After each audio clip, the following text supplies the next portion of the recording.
Hello everyone and welcome to instant biology by doctor Neela. मैं फिर से आ गया हूँ आपके बीच में एक बहुत ही इम्पॉर्टेंट इन्फॉर्मेशन के साथ। आप में से बहुत सारे लोग मुझसे कंटिन्यूसली परमानेंट जॉब अपॉर्चुनिटीज़ के बारे में पूछते रहते हैं और वक्त वक्त पे जैसे परमानेंट अपॉर्चुनिटीज़ आती हैं मैं आपको बताता भी रहता हूँ।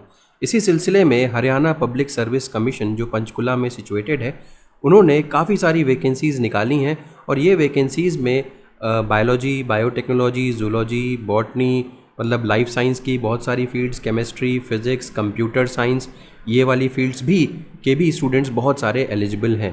तो अगर आप भी चाहते हैं कि आपका सिलेक्शन इन जॉब्स में हो या आप अप्लाई कर सकें तो आप इस वीडियो को लास्ट तक ज़रूर देखिएगा। ये सारे की सारी परमानेंट गवर्नमेंट जॉब्स हैं। तो ये जो students specifically permanent government jobs की तैयारी कर रहे हैं उनके लिए ये काफ़ी एक बेहतरीन अपॉर्चुनिटी हो सकती है। वीडियो शुरू करने से पहले हमेशा की तरीके से आपसे एक हम्बल रिक्वेस्ट है कि अगर आपको चैनल से कहीं ना कहीं फ़ायदा हो रहा है, चाहे वो एजुकेशनल वीडियोस से रिलेटेड हो या फिर वो जॉब अपॉर्चुनिटीज़ या इंटर्नशिप से रिलेटेड हो, तो इस वीडियो को ज़रूर लाइक करिएगा और चैनल को ज़रूर सब्सक्राइब करिएगा। ये एकमात्र सपोर्ट है जो हम आपसे मांग रहे हैं और अगर आप इस तरीके से हमें सपोर्ट करते हैं तो हमारे लिए ईजी हो जाता है अपनी आवाज़ ऐसे स्टूडेंट्स तक पहुँचा पाना जिन तक नॉर्मली इन्फॉर्मेशन नहीं पहुँच पाती और ऐसे अपॉर्चुनिटीज़ के बारे में उनको जानकारी नहीं मिल पाती। तो बिना देर किए हुए वीडियो शुरू करते हैं।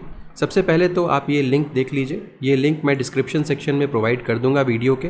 वहाँ पे आप यहाँ क्लिक करके इस होम पेज के ऊपर आ सकते हैं। तो जैसा कि मैंने बताया कि ये जो वेब पेज है वो हरियाणा पब्लिक सर्विस कमीशन का है, HPSC इसको बोल रहे हैं। यहाँ पे नीचे आप स्क्रॉल करेंगे तो 15/7/2025 यानी कि 15 जुलाई को एक एडवर्टीज़मेंट आया हुआ है। इसको हम एडवर्टीज़मेंट नंबर 7 to 16 बोल रहे हैं। Assistant director senior scientific officers in FSL Madhuban, Karnal, Haryana. अब यहाँ पे आप देख सकते हैं लिंक फॉर अप्लाइंग जो है अभी इसके लिंक्स ओपन नहीं हुए हैं, बट मैं आपको पहले से ही बता दे रहा हूँ कि 21 तारीख से 21 जुलाई से इसके लिंक यहीं पे इसी वेबसाइट के ऊपर अवेलेबल हो जाएंगे। जैसे आप देख रहे हो यहाँ पे नीचे 25/6/2025 का एक एडवर्टीज़मेंट है, उसका लिंक यहाँ पे ओपन है। उसी तरीके से 21/7 को इसका भी लिंक, इस जॉब का भी लिंक ओपन हो जाएगा। तो आप क्लिक करके यहाँ से अप्लाई कर सकते हो। अब पहले हम ये देख लेते हैं कि कैसे या कौन कौन सी पोस्ट आई हुई हैं, एलिजिबिलिटी क्राइटेरिया क्या है, कितनी सैलरी है, कितनी पोजीशंस हैं, इन सब चीज़ों के बारे में डिस्कशन कर लेते हैं। अब जैसे ही आप इस एडवर्टीज़मेंट के ऊपर क्लिक करोगे आप एक PDF के ऊपर रिडायरेक्ट हो जाओगे। मैंने ऑलरेडी डाउनलोड कर रखी है, तो ये देख लेते हैं। ये वो PDF है जिसको हमें डिस्कस करना है। तो चलिए से एक एक करके ये चीज़ें देख लेते हैं। तो सबसे पहले तो डिस्कस करते हैं कि तो ये जो पोजीशंस आई हुई हैं ये 15/7/2025 को एडवर्टाइज़ हुई हैं और एडवर्टीज़मेंट नंबर 7 to 16 यहाँ पे लिखा हुआ है। जैसे कि मैंने आपसे कहा था किस किस पोजीशन के लिए कॉल किया जा रहा है, assistant director and senior scientific officers. अब गाइडलाइंस क्या क्या हैं इसको चेक कर लेते हैं। देखिए, रजिस्ट्रेशन सबसे पहले आपको कंपलसरी रजिस्ट्रेशन कराना पड़ेगा इनकी वेबसाइट के ऊपर hpsc.gov.in और उसके बाद ही आप ऑनलाइन एप्लीकेशन फॉर्म सबमिट कर पाएंगे। आप 21 तारीख को देखिएगा, 21 तारीख को इनका फॉर्म भी आ जाएगा, उसके ऊपर क्लिक करेंगे फिर रजिस्ट्रेशन होगा और उसके बाद रजिस्ट्रेशन के बाद आप इनका फॉर्म फिल कर पाएंगे। आपको ऑनलाइन ही अप्लाई करना है, ये ध्यान रखिएगा। कोई भी दूसरे तरीके से आपका एप्लीकेशन एक्सेप्ट नहीं करेंगे ये लोग। मोबाइल नंबर, आधार कार्ड वगैरह आपको चाहिए होगा और रजिस्ट्रेशन के बाद एक लॉगिन आईडी क्रिएट हो जाएगी, उसके थ्रू आप फॉर्म भर सकते हैं। जैसा कि मैंने बताया कि आपको यहाँ पे सिर्फ़ और सिर्फ अपनी लॉगिन आईडी के थ्रू ही फॉर्म भरना होगा, इसके अलावा और कोई तरीका नहीं है। पेमेंट ऑफ फ़ीस, यहाँ पे आपको एक फ़ीस भी जमा करनी पड़ेगी हर स्टूडेंट को और उसके बाद पेमेंट करने के बाद कैंडिडेट्स को प्रिंट आउट लेना होगा एप्लीकेशन फॉर्म का और उसको अपलोड करना पड़ेगा। उसको चेकिंग और साइनिंग करने के बाद उसको चेक कर लीजिए, साइन कर दीजिए और उसके बाद उसको अपलोड कर दीजिए इन्हीं की वेबसाइट के ऊपर। फाइनल सबमिशन में ये चीज़ें दी हुई हैं कि किस तरीके से आप उसको फाइनल सबमिट कर सकते हैं। आप इसको पढ़ सकते हैं, बिल्कुल नॉर्मल जैसे कि बाकी फॉर्म्स भरते हैं उसी तरीके से ये भी भरना है, इसमें कुछ भी सच नया नहीं है। नेक्स्ट आ जाते हैं और देख लेते हैं कौन कौन सी जॉब अपॉर्चुनिटीज़ आई हुई हैं। सबसे पहले देखिए असिस्टेंट डायरेक्टर DNA, यहाँ पे जनरल की एक पोजीशन आई हुई है, तो टोटल पोजीशंस 1 हो गई। फिर असिस्टेंट डायरेक्टर लाई डिटेक्शन की एक पोजीशन आई हुई है। फिर असिस्टेंट डायरेक्टर साइबर फॉरेंसिक की 5 पोजीशंस आई हुई हैं। फिर असिस्टेंट डायरेक्टर टॉक्सिकोलॉजी के बारे में बात करें तो 2 पोजीशंस हैं। Senior scientific officer cyber forensic 10 positions हैं। इसके अलावा 10 पोजीशंस जनरल में है और यहाँ पे एक पोजीशन थी तो कुल मिलाकर 6 हो गया। ये 10 है, यहाँ पे 2 है, 2 है, 2 है, 1 है, कुल मिलाकर के 18 हो जा रहा है। तो यहाँ पे आपका जो भी रिजर्वेशन का ब्रेकडाउन है वो यहाँ पे दिया हुआ है। तो SC कैटेगरी के, बैकवर्ड क्लास के और EWS कैटेगरी के स्टूडेंट्स चेक कर सकते हैं कि उनके लिए कितनी पोजीशंस आई हुई हैं।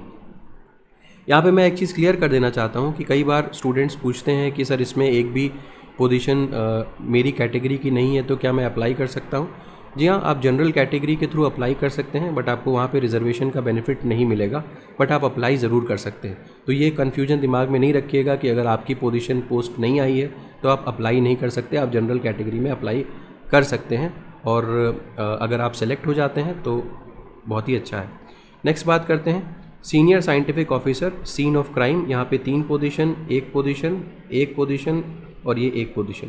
फिर नेक्स्ट आ जाइए सीनियर साइंटिफिक ऑफिसर डॉक्यूमेंट्स। इसी तरीके से senior scientific officer physics, toxicology और NDPS।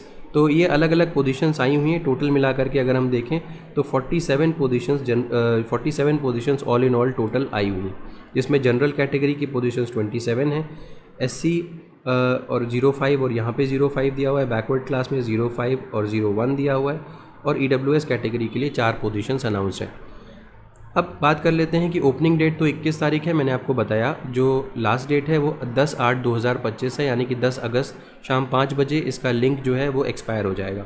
ठीक है, तो ये ध्यान रखिएगा, टाइम से आप फॉर्म भर दीजिएगा। अभी फॉर्म आया ही नहीं है, तब मैं आपको जवाब इसके बारे में इन्फॉर्मेशन दे रहा हूँ। अब देख लेते हैं कि क्या क्या एलिजिबिलिटी क्राइटेरिया है जल्दी से। तो एसेंशियल क्वालिफ़िकेशंस की अगर हम बात करते हैं, असिस्टेंट डायरेक्टर जो DNA वाली जो पहली पोजीशन आई हुई थी, यहाँ पे MSc की डिग्री मांग रहे हैं और PhD in zoology, physical anthropology, genetics, biochem, biotech, microbio, molecular bio, forensic science और इक्विवेलेंट। ठीक है, इसके अलावा यहाँ पे 8 साल का एक्सपीरियंस मांग रहे हैं, research experience in DNA fingerprinting. यहाँ पे हिंदी संस्कृत किसी से भी आपने मैट्रिक या हायर एजुकेशन आपकी होनी चाहिए और as one of the subjects in matric और हायर एजुकेशन। इसके अलावा यहाँ पे जो सैलरी है, पे स्केल काफ़ी अच्छी है, 67,700 से 191,000 ये पे स्केल लग रही है। एज लिमिट जो है वो 21 to 45 ईयर्स दी हुई है। नेक्स्ट बात करते हैं assistant director in lie detection, post graduate degree मांग रहे हैं, एटलीस्ट 2nd क्लास, साइकोलॉजी या इक्विवेलेंट, 8 साल का एक्सपीरियंस यहाँ पे मांग रहे हैं और हिंदी संस्कृत वाला यहाँ पर भी चलेगा, 67,000 to 1,91,000। एज लिमिट सेम है। नेक्स्ट बात करते हैं असिस्टेंट डायरेक्टर साइबर फॉरेंसिक्स, और यहाँ पे देखिए मैंने आपको बताया था कंप्यूटर साइंस की भी डिग्री के लोग भी एलिजिबल हैं। MSc computer science, master in computer application with first division from recognised university, 8 साल का एक्सपीरियंस यहाँ पर भी, और पे स्केल जो है वो सेम है। असिस्टेंट डायरेक्टर टॉक्सिकोलॉजी की बात करते हैं, MSc first division, PhD chemistry, biochemistry, toxicology, forensic sciences, 8 साल का एक्सपीरियंस यहाँ पर भी मांग रहे हैं। ठीक है, नेक्स्ट बात करते हैं senior scientific officer cyber forensic में। तो MSc कंप्यूटर साइंस यहाँ पे मांग रहे हैं, MSc इन कंप्यूटर एप्लीकेशन हो, फर्स्ट डिवीजन हो, और यहाँ पे division this 3 years experience in cyber forensic. तो यहाँ पे आप देख सकते हो कि जो अभी तक एक्सपीरियंस असिस्टेंट डायरेक्टर के लिए 8 साल का था वो 3 साल का रह गया है यहाँ पे। ठीक है, इसके अलावा पे स्केल ये फॉलो हो रही है, 20 से 45 साल इसकी अपर एज लिमिट है। Senior scientific officer scene of crime, यहाँ पे पूरी की पूरी पोजीशन जो है वो लाइफ साइंस के स्टूडेंट्स के लिए ही है।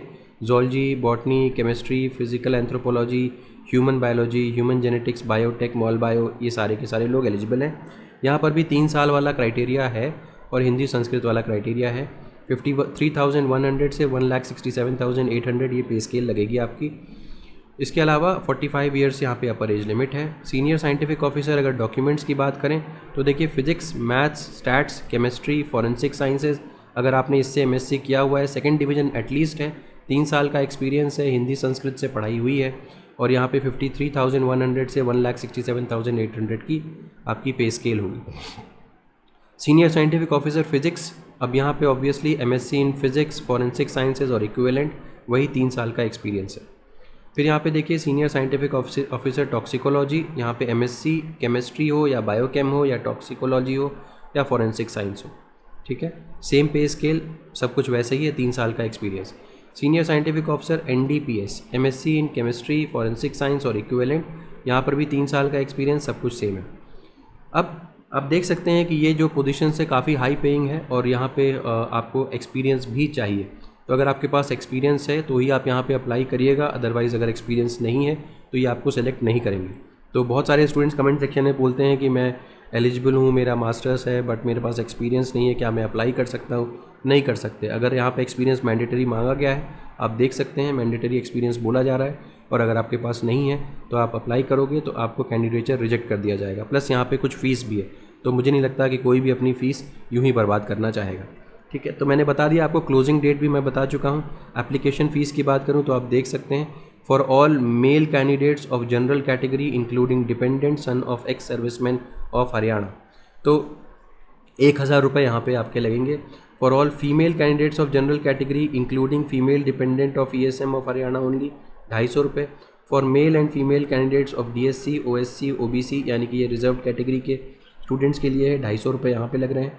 और for persons with disability category अगर हम बात करते हैं ऑफ हरियाणा ओनली, यानी कि अगर सिर्फ हरियाणा के हैं तो आपकी कोई भी यहाँ पे नहीं लगेगी।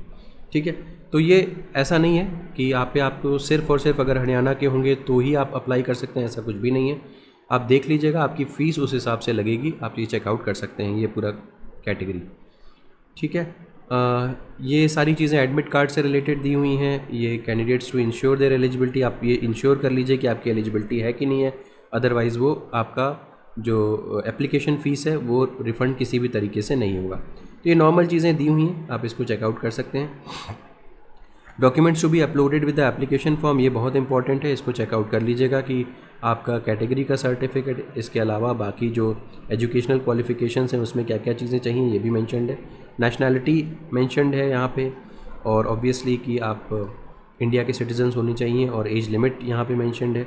इसके अलावा जो एज का रिलैक्सेशन है वो यहाँ पे मेंशन्ड है, चेकआउट कर सकते हैं। इसके अलावा हम देख सकते हैं रिजर्वेशन, जैसे नॉर्मल मैंने वो पीछे भी बताया था कि रिजर्वेशन का क्या है क्राइटेरिया, वो भी मेंशन था।